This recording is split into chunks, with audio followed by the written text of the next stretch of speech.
Middle East crisis and the disruption of This morning I was asked about what the oil price was going to be like and the impact of the oil price to Malaysia. So fundamentally, I think it is important to recognize that Malaysia is a net energy exporter.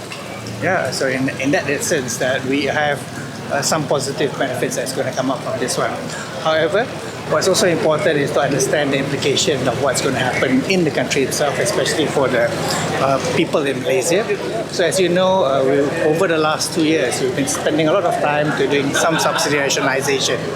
On the back of the subsidy rationalization, we've managed to do some pass-through of the cost to the systems that is allowing us to make sure that the impact from the government's fiscal base is better managed along the way.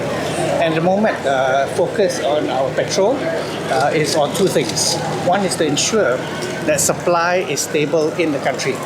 And in this instance, from the gas supply that's coming in, because Malaysia is net exporter and also net producer in the country, I think we've got very good stable supply in the country for gas. For both the consumption in our pipelines that are going to our utilities and also for industrial customers. That's important.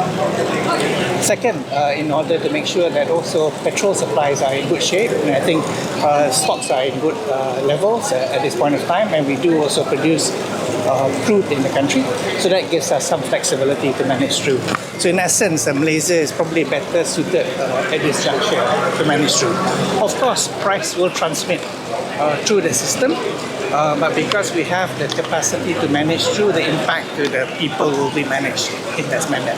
And that's something that the Prime Minister has promised and has said that we will keep the price of subsidized petrol in the country stable for the next 2 months.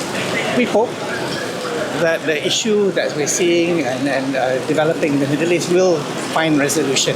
It is for the best interest of the world that we find a good resolution in head, and we pray for that. And if this is not a prolonged issue, Malaysia has the capacity to withstand. Because we must remember that we started the year with a very strong base. GDP was 5.2% for the whole of last year. We start with a very high tailwind. And the first quarter numbers are still looking promising at this point of time.